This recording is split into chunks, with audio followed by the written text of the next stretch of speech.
అందరికీ నమస్కారం అండి. అప్పుడే అందిన వార్త. ఆర్థిక శాఖపై ఫైర్. తీవ్ర కోపంలో సీఎం. అసలు ఏం జరిగిందన్న పూర్తి వివరాలు తెలుసుకునే ముందు వీడియోనైతే పూర్తిగా చూడండి. అలాగే సబ్స్క్రైబ్ చేసుకోవడం మర్చిపోకండి. చాలామంది వీడియోనైతే చూస్తున్నారు కానీ సబ్స్క్రైబ్ చేసుకోవడం మర్చిపోతున్నారు. దయచేసి సబ్స్క్రైబ్ చేసుకోండి. సబ్స్క్రైబ్ చేసుకోవడం వల్ల నేను చేసే ప్రతి వీడియో అప్డేట్ మీకు ముందుగానే నోటిఫికేషన్ రూపంలో వస్తుంది. అదేవిధంగా లైక్ చేయడం మర్చిపోతున్నారు. దయచేసి లైక్ చేయండి.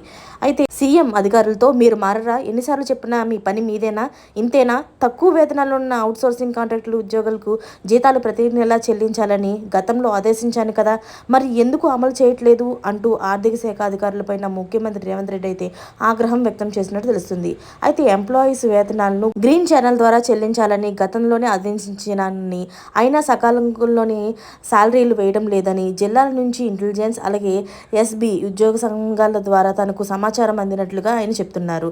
2 రోజుల క్రితం సీఎం రేవంత్ రెడ్డి ఆర్థిక శాఖ అధికారులు, సిఎస్ ఇతర శాఖల ఆఫీసులలోని సమీక్ష అయితే నిర్వహించారు. ఈ సందర్భంగా కాంట్రాక్ట్ అవుట్సోర్సింగ్ ఉద్యోగుల వేతనాలపై చర్చ జరిగిందని, వారికి సకాలంలో వేతనాలు ఎందుకు అందట్లేదని అధికారులను సీఎం ప్రశ్నించినట్లు సమాచారం.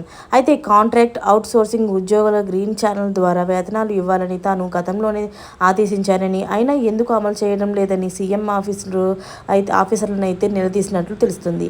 దీనికి ఆర్థిక శాఖ అధికారులు చెప్పిన సమాధానంతో సంతృప్తి చెందిన సీఎం వారికి తక్కువ మొత్తంలోని జీతాలు ఉంటాయని, అవి సైతం సమకూర్చకపోతే సమయానికి ఇవ్వకపోతే ఎలా అంటూ విరుచుకుపడిపోయారు.